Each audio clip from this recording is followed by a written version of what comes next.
So let's talk about domain number 5 now. Identity and access management, or controlling access and managing identity. Now the key areas that we need to talk about, because we know the CIB's got some key areas that they're kind of helping us point us in the right direction. We're going to talk about controlling access to our assets, identification and authentication, an identity as a service, third-party identity services, authorization mechanisms, access control attacks, and managing the identity and access provisioning lifecycle. So we got a few things that we need to get in there and discuss. So let's start with controlling access and assets. Now when we talk about that, we need to make sure that we have that good foundation, right? So we've talked about the CIA triad before, or the ACI, or the ICA, or some people change it around so they don't get confused, right, with the CIA, the Central Intelligence Agency. That's why I always stick the word triad at the end instead of just saying, what does CIA mean? So the CIA triad when it comes to security. Let's do a little review.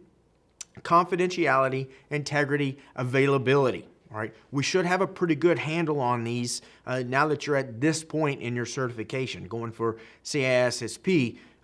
This should be pretty familiar with you. But confidentiality, prevent the unauthorized disclosure of information. We're trying to keep it secret, keep it private. So we're trying to prevent unauthorized read access to data. An example of confidentiality attack would be theft of your PII, that personally identifiable information, like credit card numbers, social security numbers, could be phone numbers, contact information, blood type, mother maiden name. That one might be a stretch. But things that pertain to you that can help identify who you are. All right, that's your PII. We want to keep that confidential. We want to keep it secret. We want to keep it private. Not everybody needs that information, right? It belongs to you or belongs to me. So that's my stuff, confidentiality. Integrity.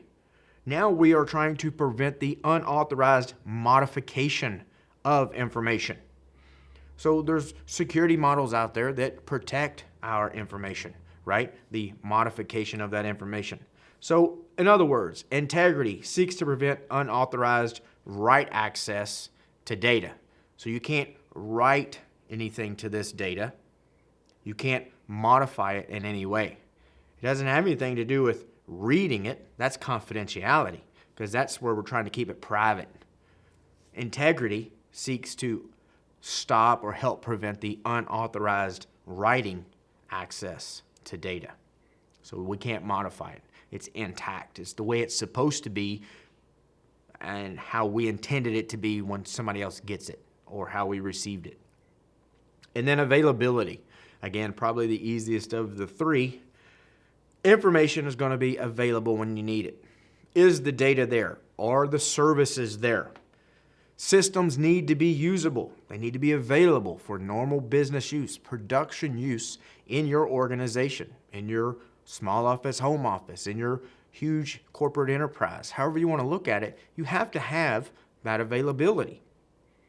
So what is a very popular attack on availability? That's right, a DOS attack, a denial of service attack. What they're trying to do is flood you with information, right? Just tons and tons and tons of data. So you can't give, legitimate access, or I guess it's not you giving it, but you can't provide services because people can't reach you. The legitimate traffic can't come in because you're servicing all these other requests, or you're trying to service these other requests, but they're bogus requests. And your answers, your replies are not being received. So that's availability, right? We're trying to just make sure we're available to our customers 99.999% of the time, or 99.999% of the time, right? The 5 nines, the 6 nines, 3 nines, the 4 nines, whatever you have, whatever type of service level agreement you may have between you and your customers, or maybe you are the customer and a service provider. Now another one is called DAD, D-A-D. This is disclosure, alteration, and destruction. So this may be the complete opposite, the evil twin, if you will, of the CIA triad. It's because they are the opposites. Disclosure. This is the unauthorized disclosure of information. Would be the opposite of confidentiality. Alteration is the unauthorized modification of data. That would be the opposite of integrity, right? Because integrity is trying to keep people from changing that information. And destruction is making systems unavailable, which is a direct violation of availability. Availability is just that. We want things to be available to our customers, to our service provider, from our service providers. Destruction says we're going to make them unavailable. So the opposite is DAD. Disclosure, alteration, and destruction. Let's talk a little bit about identity and authentication, authorization, and accountability. So usually when you stick those three together, you get something that you call a AAA or an AAA service.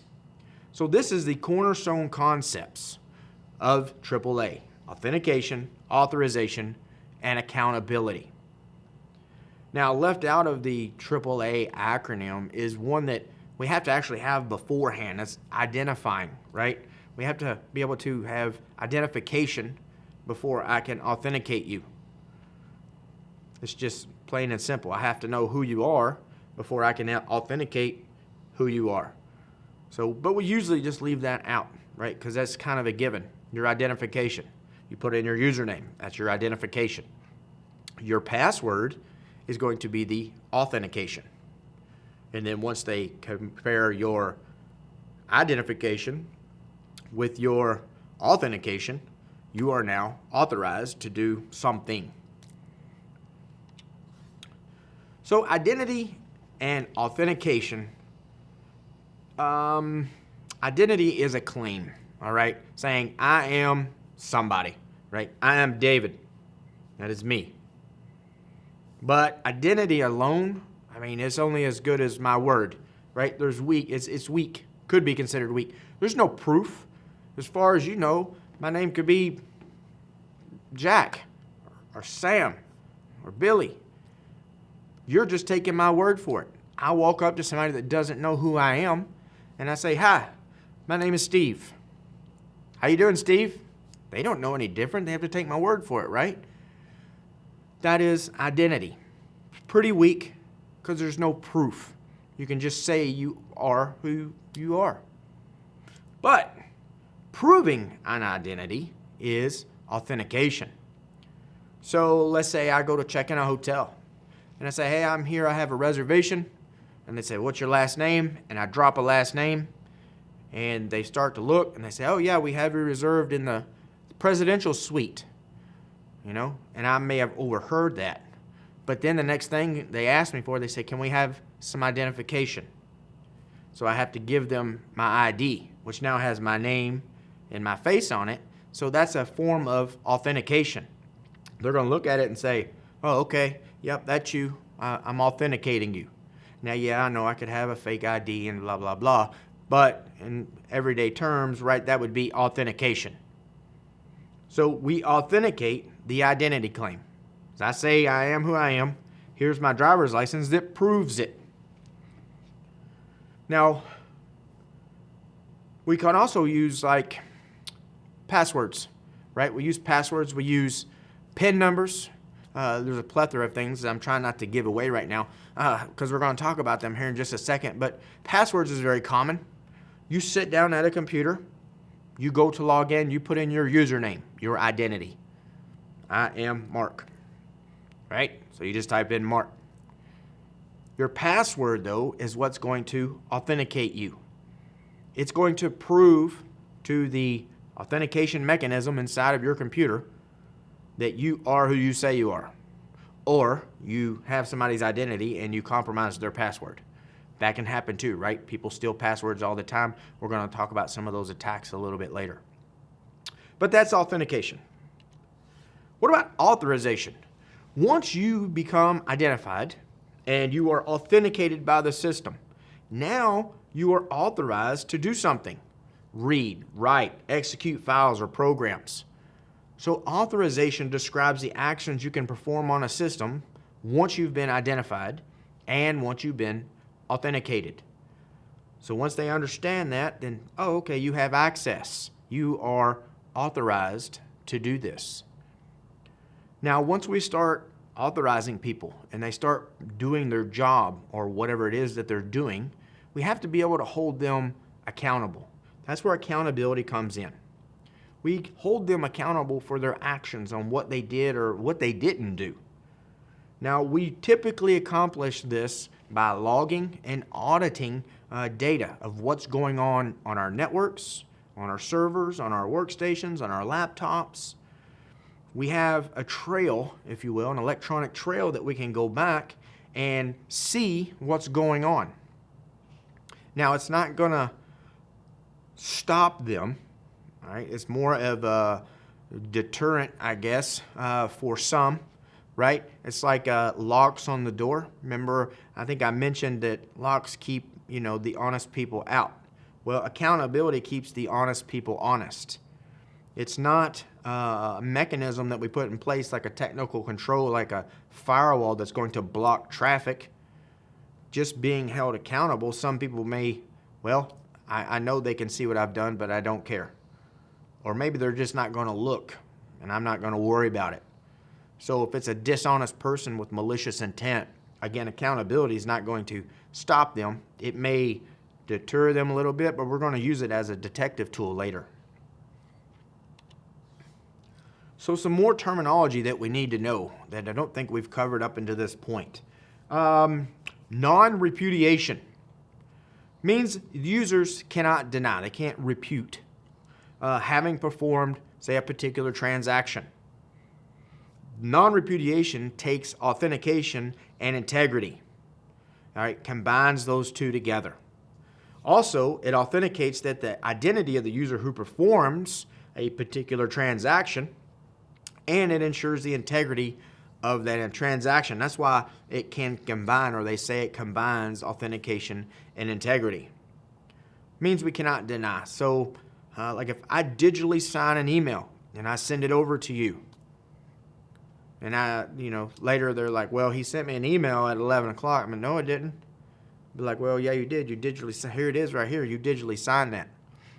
Because I might say, well, you can't prove that. It came from somebody else. Somebody spoofed my email, right? And you say, well, you digitally signed it here, so it looks like it's pretty legit. Digitally signing something gives that non-repudiation. I can't deny it now.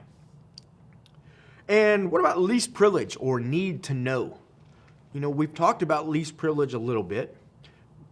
Least privilege, we're granting them the minimum amount of access, a minimum amount of authorization, and just giving them enough to do what it is they need to do. Now, least privilege is applied to groups of objects, or it could be applied to groups of objects as well, instead of necessarily individuals. But we can say these objects need this permission level, and if you don't meet it, then you can't do that. So least privilege, giving them just enough to do their job. And then need to know, a little more granular than least privilege.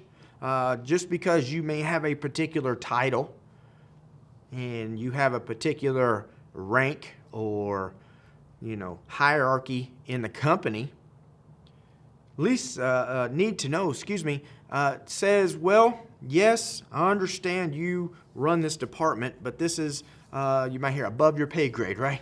This is need to know information. So the only people that need to see this or access this data is people that need this for their job. Need specifics for their job. That's what makes it a little more granular. Be like, well, I have least privilege.